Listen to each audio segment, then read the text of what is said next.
encaminhar isso para vocês. Então, vejam bem. Logo quando começou toda essa condição de energia, que era uma condicional que poderia estar associada ao movimento, eu comecei com a ideia para vocês de trabalho. Não sei se todo mundo recorda dessa ideia. A principal condição do trabalho determina que, se sobre o objeto você tem uma força resultante, isso quer dizer que essa força resultante ela atua no sentido de provocar uma variação da condição inicial do objeto em relação ao seu movimento. Aí, como é que eu defini essa condição do trabalho? O trabalho seria uma força resultante, um FR, vezes o seu deslocamento, que eu não consigo botar ΔS, tá, gente? Então, vou botar ds, tá? Vezes o cosseno do ângulo. Não sei se todo mundo lembra dessa condição. O ângulo eu vou chamar de x. Quando eu cheguei nessa condição, eu fiquei basicamente em três situações. Eu tinha uma situação que a força era alinhada com o deslocamento, não sei se todo mundo lembra. E nessa definição falou-se que o trabalho era positivo, que ele atuava no sentido de acentuar a condição do movimento. Eu mostrei uma condição que a força de deslocamento tinha sentidos opostos, né? E aí esse trabalho aplicado pelo conceito dessa força atuava para reduzir o movimento, ele era um trabalho negativo. E eu mostrei uma condição onde a força com deslocamento tinha um arco de 90 graus, que ficava bem claro que a força não tinha nenhum intuito de colaborar no sentido de acentuar ou reduzir o movimento. Então, basicamente, a condição do trabalho era uma força aplicada associada a um deslocamento. Era uma energia que provocava essa condição inicial. Logo depois disso, eu falei alguns conceitos que eram associados à ideia de energia. A primeira que eu comentei para vocês foi o conceito da energia cinética, que na verdade era dado pela massa vezes a velocidade ao quadrado, tudo isso dividido por 2. O condicional da energia cinética era associado que no referencial de sua observação, se você verificasse que tinha um movimento, quer dizer que ali, sem dúvida alguma, você tinha a presença da energia cinética. Logo depois eu apresentei para vocês a energia potencial gravitacional. Era uma energia associada que, em relação à superfície, se você tivesse algum desnível ou alguma altura, você tinha uma interatividade gravitacional. Então, você tinha uma energia associada à altura, que era chamada de energia potencial gravitacional, que era dada pela condição massa vezes gravidade vezes altura. E logo depois eu apresentei para vocês a energia potencial elástica. Era condicionada não somente a uma condição, mas era condicionada à existência de uma mola. A mola, por definição, é aquele meio material que sofre uma deformação e retorna à sua condição inicial de maneira espontânea. E associada à existência dessa mola, tinha que ter uma deformação. Ora seria para comprimir essa mola, que seria reduzir o tamanho dela, né? Ou aumentar, que seria estender essa mola. E de que maneira que eu poderia calcular essa energia potencial elástica? Era a constante da mola. Essa constante, na verdade, não se esqueça, determina ou mede a rigidez da mola. Quer dizer que se você tiver uma mola muito rígida, você vai ter uma constante maior. Logo, se você tiver uma mola bem flexível, você vai ter uma constante menor. Isso vezes o x ao quadrado, que representa a deformação. Essa deformação, ela caracteriza a mudança do comprimento natural da mola. Pode ser uma mudança no sentido de reduzir o tamanho da mola ou aumentar. E tudo isso dividido, que eu vou colocar logo aqui, tudo isso dividido por 2. Então, quer dizer que eu coloquei aqui os condicionais que você tinha associado para determinar o conceito da energia. Então, voltando. Para ter a condição de trabalho, eu tinha que ter uma força resultante aplicada. Essa força resultante aplicada determinava que eu poderia aumentar ou reduzir a condição do meu movimento. Logo depois eu tinha o conceito da energia cinética associada a movimento referencial, potencial gravitacional associada a um desnível em relação à superfície e a potencial elástica associada ao conceito da mola e a deformação dessa mola. Logo depois eu comentei para vocês que você tem dois sistemas, né? Dois sistemas. Você pode ter um sistema conservativo e um sistema dissipativo. Pessoas, o que vai ser um sistema conservativo? Ele vai ser um sistema que não tem a presença do atrito. Logo, se não tem a presença do atrito, isso quer dizer para a gente que a energia mecânica ela se conserva. Pessoas, quando eu falo energia mecânica, eu estou falando de três fontes. A energia cinética, a energia potencial gravitacional e a energia potencial elástica. Então, veja bem, se eu tenho um sistema que ele é conservativo, o que isso quer dizer para a gente? Não tem a presença do atrito e a minha energia mecânica ela se conserva. O que é a minha energia mecânica? A energia cinética, a energia potencial gravitacional e a energia potencial elástica. Agora eu tenho um sistema dissipativo. Pessoas, o que seria um sistema dissipativo? Ele é um sistema que, devido à presença do atrito, parte da energia mecânica pode ser, por exemplo, transformada em energia associada ao calor, uma energia térmica. Então, o que é um sistema dissipativo? Ele é um sistema com a presença do atrito, aonde a energia mecânica ela não se conserva. Parte dessa energia mecânica, por exemplo, pode ser transformada em energia térmica. Então, agora, olha essa frase que eu acho muito importante você entender essa ideia que eu vou falar aqui para vocês. A conservação da energia mecânica, ela se dá na não presença do atrito. Se eu tenho atrito, a energia mecânica não se conserva. Agora, olha essa coisinha que eu vou comentar para vocês. A energia de todo o sistema, que pode ser de natureza mecânica ou não, obrigatoriamente se conserva. O que pode acontecer no máximo em um referencial que eu estou em observação é esse sistema sofrer uma transformação de energia. Aonde tem aquela frase que eu comentei para vocês. A energia não pode ser criada, ela não pode ser destruída, mas ela pode ser transformada. Então, a energia de todo o sistema, ela se conserva, mesmo que você tenha atrito. Então, a energia se conserva. Agora, se eu falar assim, pessoas, a energia mecânica, ela se conserva? Aí você vai ter que falar assim, ó, a energia mecânica se conserva se não tiver atrito. Se não tiver atrito, ela se conserva. Se tiver atrito, ela não se conserva. Agora, olha a segunda frase. A energia do sistema, ela se conserva? Sim, tendo o atrito ou não tendo o atrito. Pessoas, até aí nessa leve revisão, tranquilo para todo mundo? Sim ou não? Beleza? Tenho aqui no chat, deixa eu ver aqui. Beleza, tá bom. Então vamos lá. Então, olha o que eu vou colocar aqui. Certa vez aí, há não muito tempo atrás, o Tiago, ele lançou uma questão que ele enviou para mim. E aí eu comentei, eu fiz assim, eu propus uma solução, e aí era uma coisa que a gente não havia fomentado muito. Mas agora eu já vou começar a trabalhar essa ideia. Pessoas, trabalho é energia. Energia e trabalho, então, na verdade, se dá basicamente pelo mesmo conceito físico.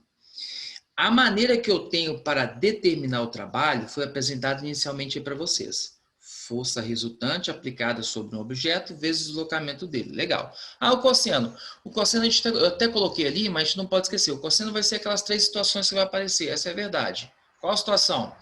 É aquela situação que a força de deslocamento está alinhado, então o ângulo é zero. A situação que a força de deslocamento está opostas, né, em sentidos opostos, então o ângulo é 180. E aquela situação que a força de deslocamento tem um ângulo de 90 graus que é perpendicular. Agora escute, o trabalho, pessoas, vou botar assim, o trabalho, ele pode ser calculado também, aí eu não consigo botar o delta, tá, gente, que é a variação, mas o meu delta vai ser um D maiúsculo, tá? Como a variação da energia cinética. Então, o trabalho pode ser determinado também como variação da energia cinética. Então, toda vez que eu quero determinar o trabalho, eu posso usar o conceito fundamental do trabalho, ou eu posso utilizar o trabalho como a variação da energia cinética. Com isso, pessoas, que eu falei aqui para vocês, a gente já tem basicamente a ferramenta para começar a resolver as questões. Eu vou apagar essa parte, eu tenho que apagar, não tem jeito, né? Porque senão a gente não consegue ver perfeitamente a questão seguinte. Então, nós já vamos para a questão seguinte. Deixa eu apagar aqui, então, e vamos. Vamos lá, então, para a primeira. Deixa eu tentar escrever aqui. Pronto, primeiro. Bom, quem teve a oportunidade de ler a questão já antes, que foi colocado ontem à noite, eu acho, beleza, mas eu vou ler aqui com vocês também. O brinquedo pula-pula, cama elástica, é composto por uma lona circular flexível, horizontal, presa por molas à sua borda. Gente, eu não sei se todo mundo já viu esse tal do pula-pula, né? Quando você coloca ele lá em funcionamento, né? Você tem uma lona perfeitamente esticada, uma lona perfeitamente na horizontal, e na extremidade dessa lona, você tem várias molinhas conectando a estrutura circular. Acho que todo mundo já viu essa coisinha. As crianças brincam pulando sobre ela, alterando e alternando sua forma de energia. Pessoas, vamos lá rapidamente, antes até de ler a questão. A energia que está envolvida no processo. Vamos imaginar o seguinte. Quando esse pula-pula está montado e aquela lona que está perfeitamente na horizontal, a gente adota aquela condição da lona quando está perfeitamente na horizontal, que aquele referencial da lona é uma altura igual a zero. Se eu coloco um peso naquela lona, eu não sei se todo mundo concorda comigo, automaticamente o que acontece com essa lona? Ela sofre uma deformação no sentido de ter um deslocamento para baixo. Não sei se todo mundo consegue captar essa ideia. E aí, quando você coloca esse peso sobre essa lona, o que acontece? Esse objeto é projetado para baixo do nível horizontal que estava a lona, e logo depois esse objeto ele é projetado para cima novamente. Então, olha, vê se você aceita junto comigo essa ideia que eu vou fornecer. Quando o objeto é colocado e essa lona é projetada para baixo, todo mundo há de convir, ou concorda comigo, que essa lona sofreu uma deformação. Sim? Falem comigo, sim ou não? Tranquilo para todos essa ideia inicial que eu forneci? Quando tem um objeto sobre a lona, essa lona é direcionada para baixo e é como se ela sofresse uma deformação. Isso está claro para todo mundo, sim ou não? Pode falar via microfone e via chat quem quiser. Beleza, o Dalp falou que está tranquilo. E aí, se você ficar observando essa coisa, o que acontece? Esse objeto é lançado verticalmente para cima. Só que olha só o que acontece. Quando ele foi colocado sobre a lona e teve essa deformação voltada para baixo, quer dizer que a energia que estava envolvida nessa deformação voltada para baixo é um comportamento como se fosse uma mola, é uma energia potencial elástica. Quando esse objeto é projetado para cima, pessoas, essa lona vai subindo novamente e essa lona vai chegar naquele nível aonde a lona fica novamente perfeitamente na horizontal. E ali o que aconteceu?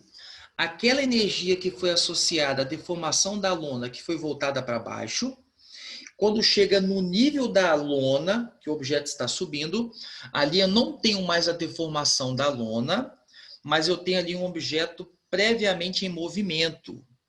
Como o objeto está em movimento, quer dizer que ele está com velocidade. Então, quer dizer que ali naquele momento eu tenho energia cinética quando esse objeto está subindo e passa naquele nível da lona, como se a lona estivesse na horizontal. E quando eu continuo vendo esse objeto, pessoal, sei o que acontece. Esse objeto continua subindo e ele vai acima do nível da lona. Como esse objeto está subindo e ele está indo acima do nível dessa lona, o que está acontecendo?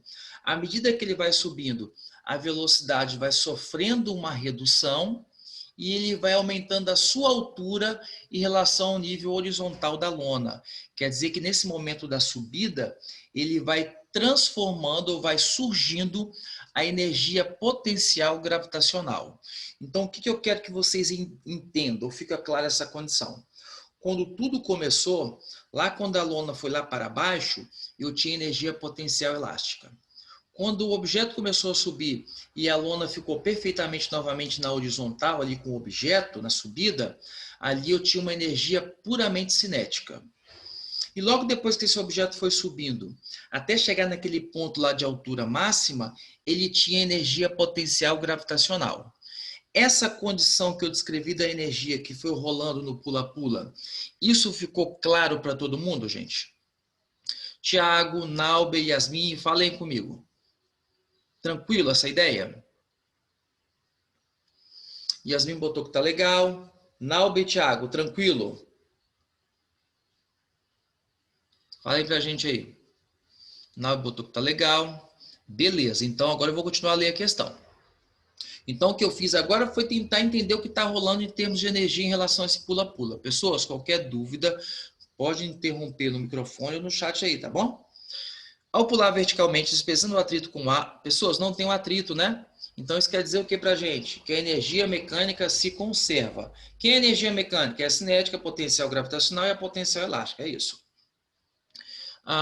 Ao pular verticalmente, despesando o atrito com o ar, os movimentos de rotação do corpo, enquanto salta uma criança, realiza um movimento periódico vertical em torno da posição de equilíbrio da lona H igual a zero.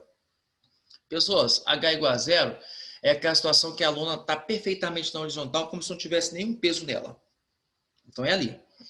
Passando pelo ponto de máxima e mínima altura, H máximo e H mínimo. Pessoas, a mínima altura é quando a lona foi lá para baixo, deformou. A máxima altura é quando o objeto foi lá para cima, associado a esse movimento que está acontecendo na transformação. Ó, esquematicamente, o esboço do gráfico da energia cinética da criança em função da sua posição vertical na situação descrita é. Então, gente, ele quer que eu veja, né? Qual a relação gráfica da energia cinética em relação a dois condicionais. Quais são os condicionais? Aquela quando a lona está lá embaixo com o objeto está lá embaixo com a lona, que empurra a lona para baixo, e a outra situação quando o objeto está lá em cima no máximo da altura. Então vamos lá comigo. A primeira coisinha que eu vou colocar, que eu acho que vai ser de extrema importância para a gente. Vocês concordam comigo? Quando você está no H mínimo, na altura mínima, é aquela situação que a lona foi voltada lá para baixo, e quando essa lona está voltada lá para baixo, que ela foi deformada, a energia que eu tenho é energia potencial elástica. Não sei se todos concordam.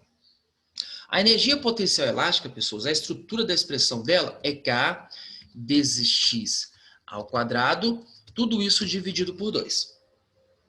Quando eu estou no H máximo, pessoas, o H máximo é aquela situação que o objeto está lá em cima, tá? O objeto está lá em cima.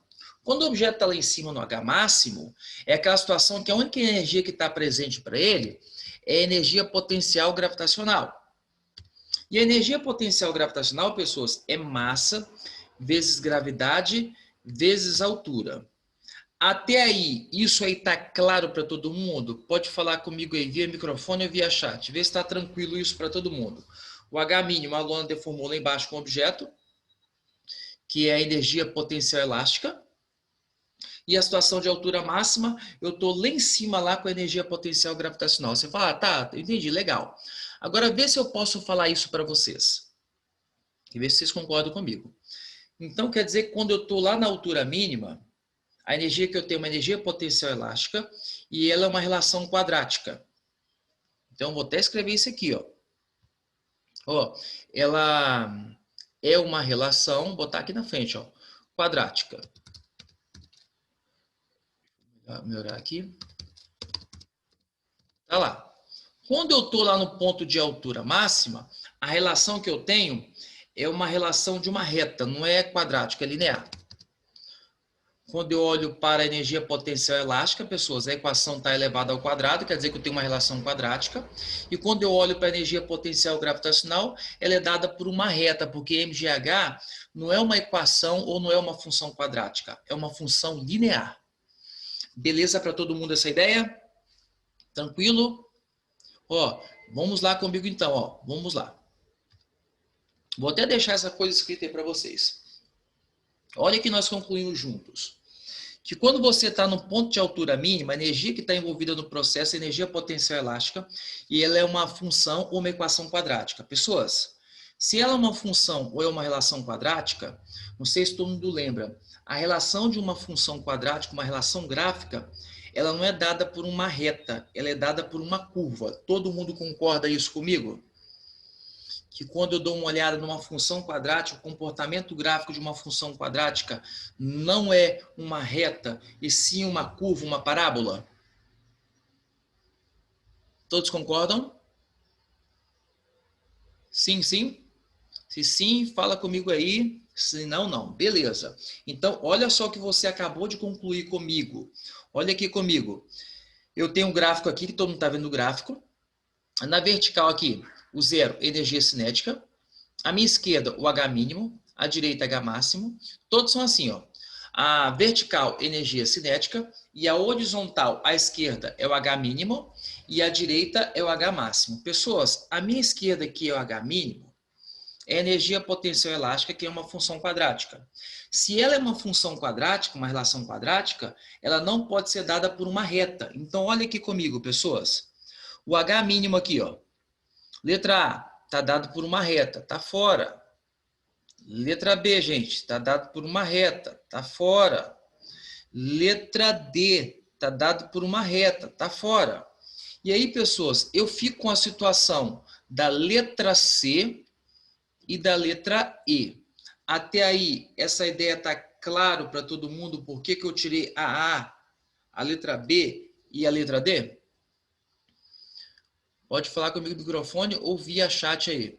Tranquilo para todo mundo? Por qual motivo que eu tirei a B e a D?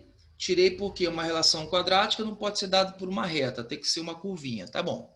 E aí, pessoas, quando eu olho o ponto de altura máxima, que é a minha direita, ela é dada naquele ponto de altura máxima, a energia que está envolvida, quer dizer, né, é a energia potencial gravitacional.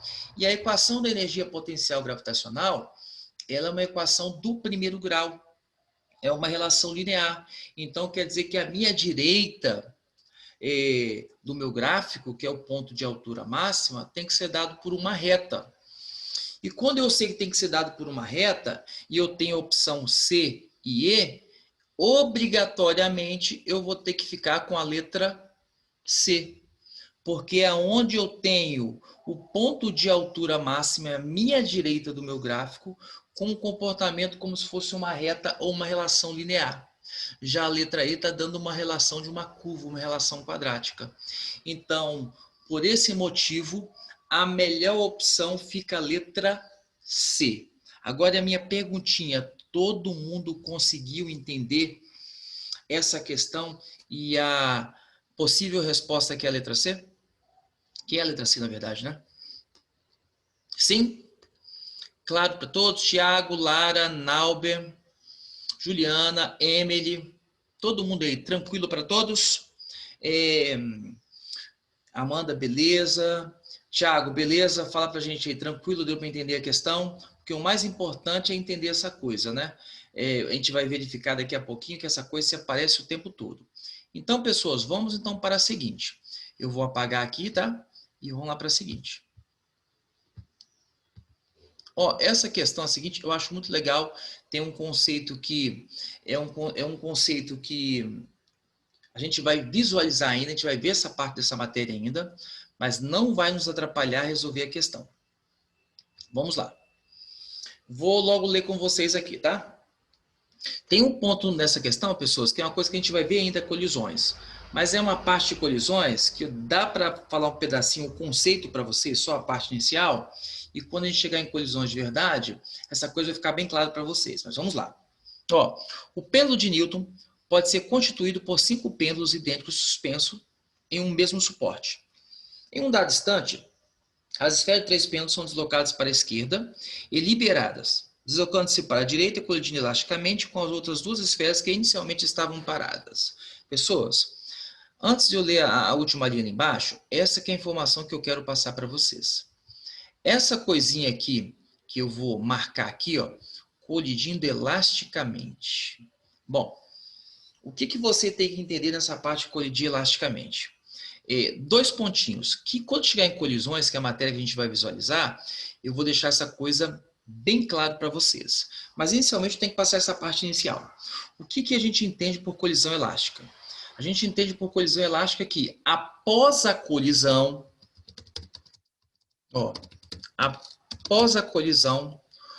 conserva, vou só esticar para cá, conserva a direção e sentido do movimento. Então, esse é um primeiro tópico. Uma colisão elástica. que é uma colisão elástica? O cara vai bater no outro e vai continuar na mesma direção em sentido. Tipo assim, se antes da colisão o objeto estava se movimentando para a direita, após a colisão ele vai continuar se movimentando para a direita. Se antes da colisão o objeto estava se movimentando para baixo, após a colisão ele vai continuar se movimentando para baixo. Agora, pessoas, o ponto mais importante que eu vou colocar aqui, ó, na colisão elástica, você conserva a energia mecânica. Pessoas, eu quero que vocês entendam muito essa ideia. Quando eu falo conserva energia mecânica, o que é a energia mecânica? A energia mecânica é dada somente por 3 condicionais, tá? A energia mecânica é cinética, potencial gravitacional e potencial elástico. Eu só tenho esses 3 formatos, perfeito? E quando eu tenho uma colisão elástica, quer dizer que toda a minha energia ela pode ser transformada, mas ela só pode ser transformada de uma para outra, de cinética para potencial gravitacional, de potencial gravitacional para elástica, de elástica para cinética, das 3 para uma, de 2 para uma, de 2 para 3, quer dizer que eu só vou ter essa energia no sistema. Faz de conta que eu tenho um veículo se movimentando a uma certa altura, então quer dizer que naquele momento eu tenho energia cinética e energia potencial gravitacional. Aí esse cara colidiu. Aí após a colisão, que energia que eu tenho? Primeiro, eu vou ter o mesmo valor numérico, mas a energia que eu vou ter após a colisão, ela só pode ser de 3 naturezas. Qual? Ou vai ser cinética somente, ou cinética com potencial gravitacional, ou cinética com elástica, ou as 3, ou uma somente. É desse jeito. Quando eu falo que a energia mecânica não se conserva, pessoas, quer dizer que parte dela pode ser transformada em outra fonte de energia. Qual outra fonte? Pode ser energia térmica, pode ser energia elétrica, pode ser um condicional desse jeito. Bom, após eu colocar essa historinha, que eu falei que é a colisão elástica, eu vou apagar aqui, né? Vou continuar lendo a questão. O movimento dos pêndulos após a primeira colisão está representado em... Então, vamos comigo aqui. Vamos ver primeiro o desenho que ele citou para a gente do pêndulo de Newton. Olha lá. Todo mundo está vendo esse desenho aí, gente? Fala para mim rapidamente. Sim? Estão vendo o desenho? Fala comigo aí. Beleza. Então, escuta só. Claro, né, gente, que esse modelo que ele está descrevendo é um modelo totalmente utópico, né? Tipo assim, como? Como tem atrito e é uma colisão elástica, o que ele está dizendo para a gente? Que eternamente esse bicho vai ficar batendo de um lado para o outro, batendo de um lado para o outro, batendo de um lado para o outro. Claro que a gente sabe que isso não acontece. Por que isso não acontece? Porque a gente sabe que, infelizmente, o atrito sempre está na jogada. Só que nesse modelo aí, pessoas, não tem o atrito. Nesse modelo é um modelo perfeito, é um modelo ideal. Então a energia mecânica se conserva. Então esse pêndulo sempre vai estar em movimento. Bom, todo mundo visualizou o desenho. Deixa eu falar uma coisa com vocês. Se a gente utilizar aquela ideia da colisão elástica, o que a gente sabe já? Já pode concluir. Vocês concordam comigo que o movimento está se dando para a direita? Sim ou não, gente? Sim? Pode ser via chat aí. Todos concordam comigo que o movimento está dando para a direita? Chat ou microfone? Beleza. Então, quer dizer que após a colisão, pessoas, o movimento tem que ser para a direita novamente. Tem que continuar para a direita. Quem diz isso? A condição da colisão elástica. Ela diz que após a colisão, você mantém a condição do movimento. Se o movimento está indo para a direita, essa coisa vai continuar indo para a direita. E ela diz também, pessoas, que a energia se conserva. Perfeito? A energia se conserva.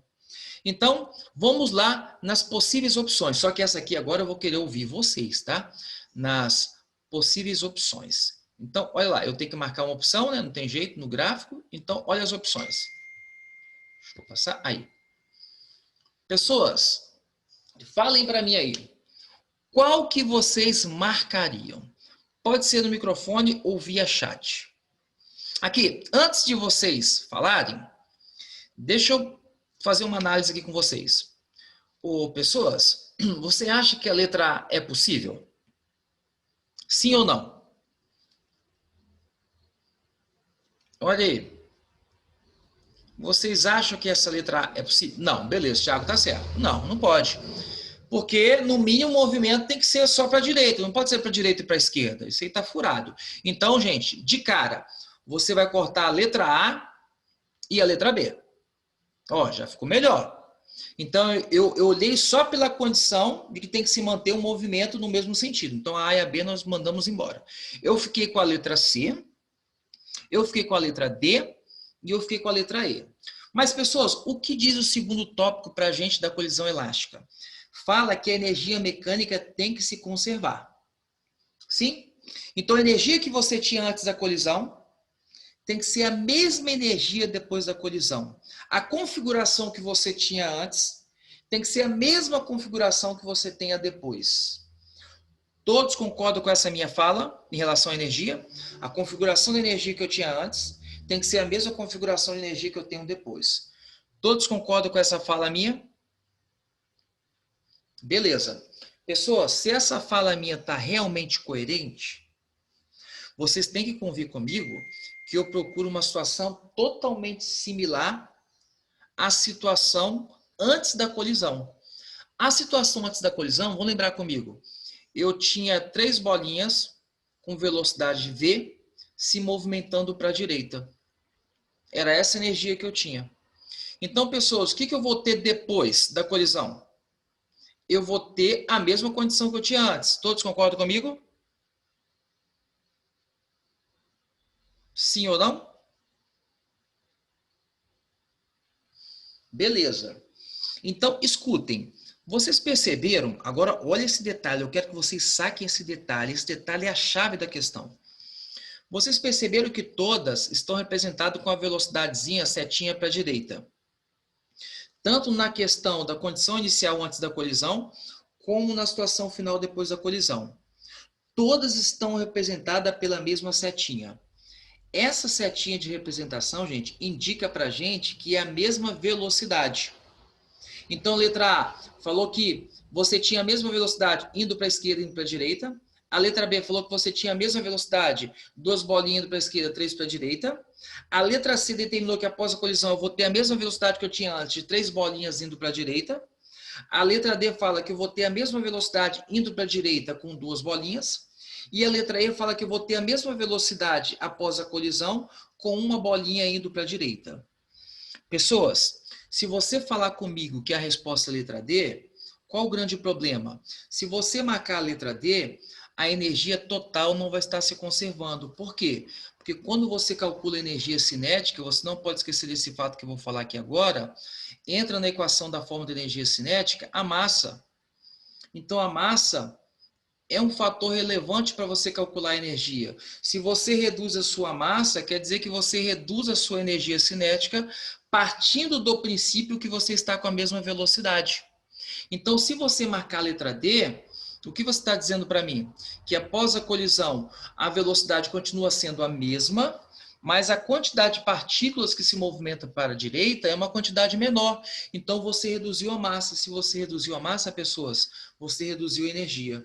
Se você marca a letra E e você fala comigo que a letra E é correta, você está falando que após a colisão está indo com a mesma velocidade para a direita, beleza, mas só que você está colocando uma única partícula.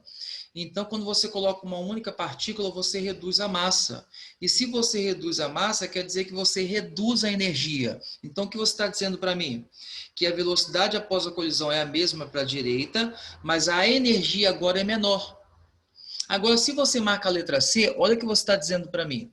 A velocidade após a colisão é a mesma que está indo para a direita, e a quantidade de partículas que está indo para a direita é a mesma que estava indo antes da colisão. Então, quer dizer que a energia que eu tinha antes é a mesma energia que eu tenho depois. E, pessoas, qual a definição da colisão elástica? O movimento acontece para o mesmo lado após a colisão e a energia se conserva. Então, não sei se fica claro para todos, mas todos concordam comigo que a melhor opção, então, vai ser a letra C? Fale aí comigo, sim ou não? Pode ser microfone, chat, eu quero que vocês dêem um feedback aí, para ver se eu tenho que acrescentar algumas condições para vocês entenderem, né? Ou até mesmo buscar uma outra situação para todo mundo ter um entendimento dessa situação que eu falei para vocês. Nauber, tranquilo? Tiago, tranquilo? Beleza? Yasmin, beleza também? Legal. Então, pessoas, a melhor opção para a gente, letra C. Olha, vai ter um conteúdo de colisões que a gente vai ver, mas eu já posso adiantar para vocês uma coisinha rapidamente. Você tem a colisão elástica e você tem a colisão inelástica. Pessoas, a colisão inelástica, após a colisão, o sentido do movimento vai ser o mesmo, tá bom? Então, numa colisão inelástica, o sentido do movimento após a colisão se mantém. E o que muda? O que muda é que você não tem conservação da energia mecânica. Se você não tem conservação da energia mecânica, é porque você tem o atrito envolvido no meio. Então, quer dizer que a energia após a colisão, pessoas, ela é uma energia menor.